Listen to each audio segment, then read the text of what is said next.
Dear students, आज हम respiratory system start करते हैं जो सेकंड पेपर का पार्ट है।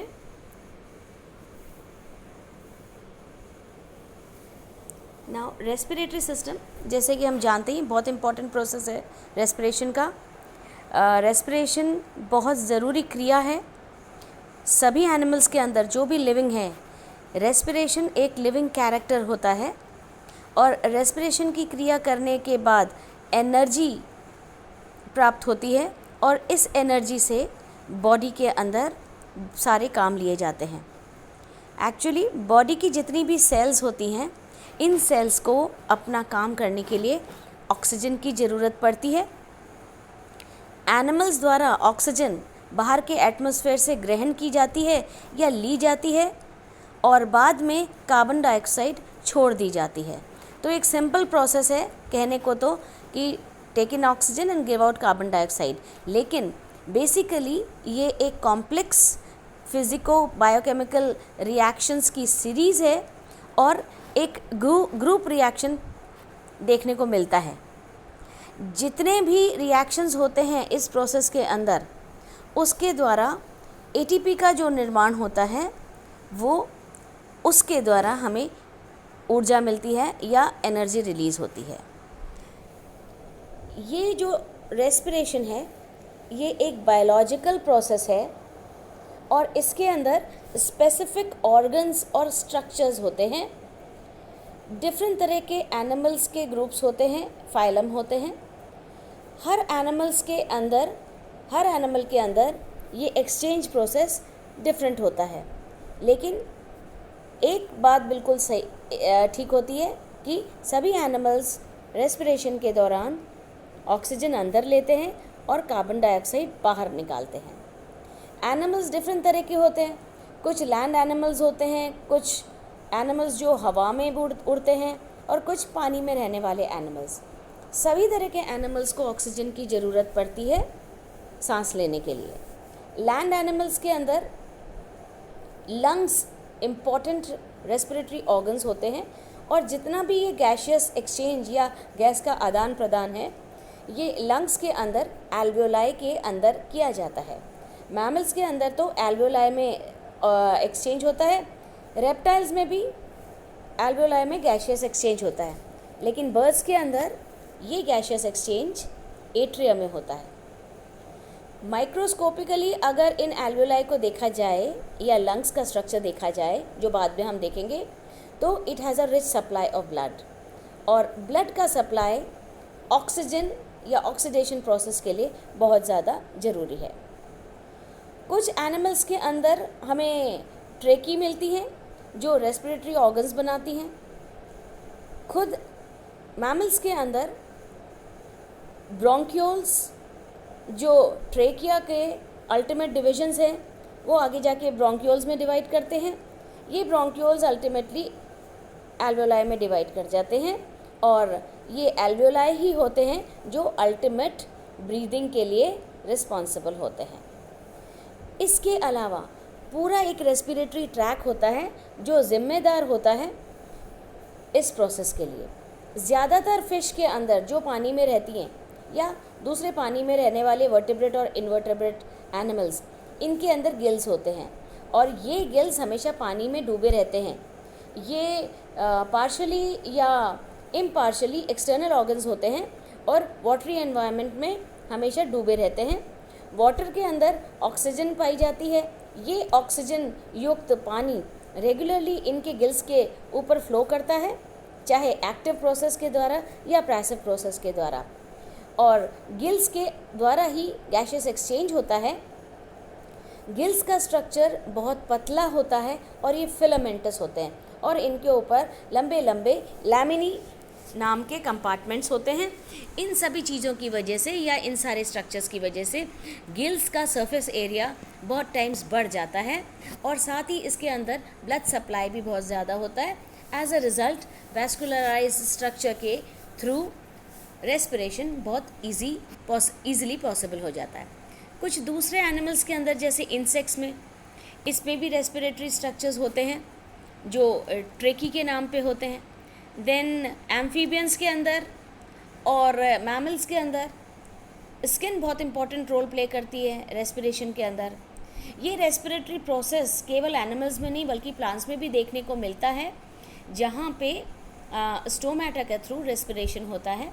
So respiration whether in animals और in plants, it is the exchange of oxygen and carbon dioxide from the environment to the interior of the body and back to the environment. ये जो respiration का process है ये दो parts में divided है। एक को हम कहते हैं एक्सटर्नल रेस्पिरेशन और दूसरे को हम कहते हैं इंटरनल रेस्पिरेशन। इन एक्सटर्नल रेस्पिरेशन एक्चुअली ये रेस्पिरेटरी सरफेस पे होता है, जैसे स्किन, गिल्स और लंग्स। इन सरफेस के ऊपर रेस्पिरेशन या गैसेस एक्सचेंज होता है, तब हम उसको एक्सटर्नल रेस्पिरेशन कहते हैं। और आम तौर पे एक्सटर्नल रेस्पिरेशन समझाने के लिए सबसे इजी तरीका है ब्रीदिंग। जो सांस लेने की प्रक्रिया होती है, सांस अंदर लेते हैं तो ऑक्सीजन अंदर ली जाती है, जिसको आप इंस्पिरेशन कहते हैं, और जब आप सांस बाहर छोड़ते हैं तो आप उसको एक्सपिरेशन कहते हैं। ये जो नॉर्मल ब्रीदिंग प्रोसेस है, जिसको वेंटिलेशन भी कहा गया है, इसको हम एक्सटर्नल रेस्पिरेशन के साथ जोड़ते हैं। तो इंस्पिरेशन में बाहरी वातावरण से ऑक्सीजन प्राणी की बॉडी के अंदर ली जाती है, और एक्सपिरेशन में लंग्स के द्वारा एयर को या कार्बन डाइऑक्साइड को बॉडी के बाहर जनरल एटमॉस्फेयर में छोड़ दिया जाता है। सो ये था मैकेनिज्म ऑफ ब्रीदिंग, जो दो प्रोसेसेस में कंप्लीट होती है। Inspiration, the inflow of atmospheric air into lungs, and expiration मतलब outflow of air from the lungs to the atmosphere. इस प्रोसेस को आप देखिए। एक्सटर्नल रेस्पिरेशन, जो वेंटिलेशन भी कही गई है या इसको ब्रीदिंग कहते हैं, ये एक्सचेंज ऑफ गैसेस होती है। जो ऑक्सीजन और कार्बन डाइऑक्साइड, दो गैसेस इन्वॉल्व होती है, इनका एक्सचेंज होता है, ट्रांसपोर्ट होता है इन गैसेस का। दूसरा प्रोसेस होता है इंटरनल रेस्पिरेशन। ये जो इंटरनल रेस्पिरेशन है, इसको हम सेलुलर रेस्पिरेशन भी कहते हैं, हम इसको टिश्यू रेस्पिरेशन भी कहते हैं। इसके अंदर एनारोबिक ग्लाइकोलाइसिस भी होता है और एरोबिक ऑक्सीडेशन मेटाबॉलिज्म जो माइटोकॉन्ड्रिया में संपन्न होता है। ये एक डायग्राम में आप ये तीनों देख रहे हैं, कैसे सेलुलर रेस्पिरेशन या सेलुलर मेटाबॉलिज्म के थ्रू इंटरनल रेस्पिरेशन हो रहा है, या एनारोबिक ग्लाइकोलाइसिस के थ्रू हो रहा है, जहाँ पे ग्लूकोज का मॉलिक्यूल टूटता है, और एरोबिक ऑक्सीडेशन होता है जो माइटोकॉन्ड्रिया में संपन्न होता है। नाउ जब अपन इंटरनल रेस्पिरेशन की बात करते हैं, तब इंटरनल रेस्पिरेशन में बाहर एटमॉस्फेयर से ऑक्सीजन ब्लड के द्वारा बॉडी के अंदर ली जाती है। ये ब्लड के अंदर जो पिगमेंट होती है हीमोग्लोबिन, उसके साथ मिल करके ऑक्सी हीमोग्लोबिन बन जाती है, और ये ऑक्सी हीमोग्लोबिन देन बॉडी के डिफरेंट टिश्यूज़ की तरफ भेज दी जाती है। बॉडी की सारी सेल्स अपनी रिक्वायरमेंट के हिसाब से ऑक्सीजन उठाती हैं और वापस कार्बन डाइऑक्साइड अब ब्लड के द्वारा बॉडी के बाहर भेज दी जाती है। दूसरी तरह का इंटरनल रेस्पिरेशन हम कह रहे हैं सेलुलर रेस्पिरेशन। इस प्रोसेस के अंदर जो भी फूड आइटम हम खाते हैं in the form of carbohydrate, fats and proteins, इनका केमिकल डिग्रेडेशन होता है, और ये केमिकल डिग्रेडेशन जो ये ग्लाइकोलाइसिस और ये ऑक्सीडेशन मैकेनिज्म बताए जा रहे हैं, इनके द्वारा रेस्पिरेटरी एनर्जी निकलती है और इस एनर्जी के थ्रू बॉडी अपना काम करता है। तो these were two types of respiration, internal and external respiration. इसके अलावा रेस्पिरेशन और दो प्रकार का होता है, अगर हम इसको क्लासिफाई करते हैं from the angle of use of oxygen. तो ब्रॉडली ये दो पार्ट्स में डिवाइडेड है, या तो इसको एरोबिक या फिर एनारोबिक रेस्पिरेशन का नाम दिया गया है। एरोबिक रेस्पिरेशन मतलब वो रेस्पिरेशन जहाँ पे ऑक्सीजन या एटमॉस्फेरिक एयर का यूज़ किया जाता है, और एनारोबिक जहाँ पे एटमॉस्फेरिक एयर या ऑक्सीजन का यूज़ नहीं किया जाता है। तो पहले दोनों का कॉन्ट्रास्ट आप देख रहे हैं इस पेज के अंदर। एरोबिक रेस्पिरेशन की बात करते हैं तो प्रोटोजोआ से लेकर के मैमेलिया ज़्यादातर एनिमल्स के अंदर इस प्रकार का रेस्पिरेशन होता है। इस रेस्पिरेशन में एनिमल एटमॉस्फेयर से ऑक्सीजन लेता है। ऑक्सीजन बॉडी के अंदर जा करके ऑक्सीडेशन प्रोसेस के द्वारा रिएक्शन करती है। इसको हम एक केमिकल रिएक्शन के रूप में लिख सकते हैं कि ग्लूकोज के एक मॉलिक्यूल के साथ ऑक्सीजन के 6 मॉलिक्यूल्स मिल जाते हैं और जो प्रोड्यूस होता है उसको हम कहते हैं 6 मॉलिक्यूल्स कार्बन डाइऑक्साइड के लिबरेट होते हैं, साथ में 6 मॉलिक्यूल्स पानी के बनते हैं और साथ में निकलती है 38 ATP molecules. So a molecule of glucose combines with 6 molecules of oxygen to give you 6 molecules of carbon dioxide which is released to the atmosphere. 6 molecules of water are formed and साथ में 38 ATP molecules are formed। और ये ATP molecule ही वो energy molecule हैं जिनका हम use करेंगे सारी तरह की एक्टिविटीज़ को करने के लिए। So this was aerobic respiration. Anaerobic respiration, ये जो प्रोसेस है ऑक्सीजन के एब्सेंस में हो रही है, लेकिन इसके अंदर भी इस प्रोसेस में भी ऑक्सीजन यूज़ भले नहीं हो रही है लेकिन लिबरेट तो कार्बन डाइऑक्साइड ही हो रही है। इस प्रकार के प्रोसेस के अंदर कार्बोहाइड्रेट्स और फैट्स का इनकम्प्लीट ऑक्सीडेशन होता है और इस प्रोसेस की वजह से बहुत सारे इंटरमीडिएट प्रोडक्ट्स बनते हैं और बहुत सारी एनर्जी भी प्राप्त होती है। ये जो एनारोबिक प्रोसेस है ये कंप्लीट होता है bacteria, yeast cell, parasitic worms में, एस्कैरस में या फिर टेप वर्म में। So this is an incomplete oxidation of different food items thereby releasing a great amount of energy. देख रहे हैं आप, इसमें लिखा हुआ है कि एरोबिक साइटोप्लाज्म और माइटोकॉन्ड्रिया में हो रहा है, जबकि एनारोबिक केवल साइटोप्लाज्म में हो रहा है। माइटोकॉन्ड्रिया इसमें काम नहीं देती हैं। एरोबिक में ग्लूकोज ब्रेक डाउन करता है कार्बन डाइऑक्साइड और वाटर में, और एनारोबिक में ग्लूकोज ब्रेक करता है इथाइल अल्कोहल और कार्बन डाइऑक्साइड में। दोनों प्रोसेसेस में एनर्जी रिलीज होती है। ये प्रोसेस डेफिनेटली ऐसे ही होता है, लेकिन फिर भी एक मिसकंसेप्शन है कि इंसानों में, ह्यूमन बींग्स में और दूसरे मल्टीसेलुलर ऑर्गेनिज्म में केवल एरोबिक रेस्पिरेशन होता है।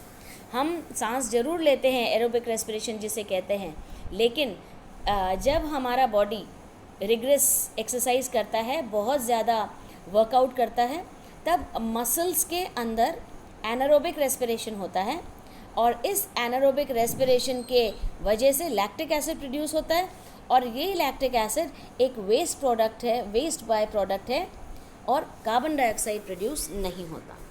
So this was how different types of respiration take place. This is how different type of respiration takes place in the body. Now respiratory activity बिल्कुल अच्छे से हो कि आराम से ऑक्सीजन अंदर ली जा सके और कार्बन डाइऑक्साइड छोड़ी जा सके, इसके लिए हमारे पास एक डेफिनेट रेस्पिरेटरी ट्रैक होना चाहिए जहाँ से हम ऑक्सीजन को बॉडी के अंदर लाएंगे और कार्बन डाइऑक्साइड को बॉडी से बाहर छोड़ देंगे। रेस्पिरेटरी ट्रैक की अपनी खुद कुछ विशेषता होती है जिसके द्वारा ये जो प्रोसेस है रेस्पिरेशन का ज़्यादा इजी होता है। फॉर एग्ज़ाम्पल, जो रेस्पिरेटरी ऑर्गन और रेस्पिरेटरी ट्रैक हैं, इनकी पहली खासियत तो ये है कि ये जो सरफेस है जहाँ पे ये सारा एक्सचेंज हो रहा है, ये बहुत पतला होता है जिससे कि ईज़िली गैसेस एक्सचेंज हो सके। ये रेस्पिरेटरी सरफेस हमेशा मॉइस्ट रहना चाहिए जिससे कि रेस्पिरेटरी गैसेस आराम से एक्सचेंज हो सके। इस सरफेस को बहुत ज़्यादा एक्सटेंसिव या लार्ज होना चाहिए, इसको लार्ज एरिया कवर करना चाहिए जिससे कि ज़्यादा रेस्पिरेशन पॉसिबल हो सके। रेस्पिरेटरी सरफेस को अच्छे से ब्लड की सप्लाई रिसीव करना चाहिए। So it should be highly vascularised and it should have a good network of blood vessels. Respiratory surface कुछ ऐसा होना चाहिए कि यहाँ पे शुद्ध और अशुद्ध वायु को लाने और वापस ले जाने के लिए डेफिनेट ट्रैक्स हों। रेस्पिरेटरी सरफेस कुछ ऐसा होना चाहिए जिससे कि उसके अंदर कुछ पिगमेंट जैसे कि हीमोग्लोबिन पाई जाए, जो ऑक्सीजन को अच्छे से अपने अंदर शामिल कर सके या ऑक्सीजन को उठा सके और उसको बॉडी के लिए अवेलेबल करा सके। In the absence of some pigment like haemoglobin, a person can fall short of oxidation process, क्योंकि ऑक्सीजन उसको मिलनी कम हो जाती है। ये सारी चीज़ें, चाहे वो रेस्पिरेटरी सरफेस हो, चाहे गैसेस हो, चाहे रेस्पिरेटरी ट्रैक हो, इन सारी चीज़ों का अगर ठीक से ध्यान रखा जाए तो रेस्पिरेशन एक बहुत इजी और सुगम प्रोसेस हो सकता है। क्योंकि समराइज़ करते हैं तो रेस्पिरेशन एक ऐसा प्रोसेस है जिसके द्वारा गैस का एक्सचेंज होता है। ऑक्सीजन एटमॉस्फेयर से बॉडी के अंदर जाती है, बॉडी के अंदर ये ब्लड के अंदर घुल जाती है, ब्लड के द्वारा ये डिफरेंट टिश्यूज़ को पहुंचाई जाती है। टिश्यूज़ की सेल्स अपनी रिक्वायरमेंट के हिसाब से ऑक्सीजन ले लेती हैं। जो कार्बन डाइऑक्साइड इस प्रकार प्रोड्यूस होती है इंडिविजुअल सेल्स में, वो वापस उसको ब्लड में डाल देती है। ब्लड वापस इस तरह के दूषित ब्लड को दूषित गैस को कलेक्ट करके वापस बाहर की तरफ उस गैस को छोड़ देता है। और ये जो रेस्पिरेटरी सरफेस है, हीमोग्लोबिन या इस तरह की पिगमेंट की वजह से और ज़्यादा हाईली रेस्पिरेटरी गैस कैरी करने के लायक बन जाती है। और लंग्स तो हैं ही जो अंदर एल्वियोलाई रखते हैं, जो फिर बहुत इम्पॉर्टेंट सरफेस रेज कर देते हैं और रेस्पिरेशन के लिए सरफेस बहुत गुना बढ़ जाता है। So this was how a general idea how respiration takes place. In the next lecture हम रेस्पिरेशन की दूसरी डिटेल्स पढ़ेंगे। Thank you.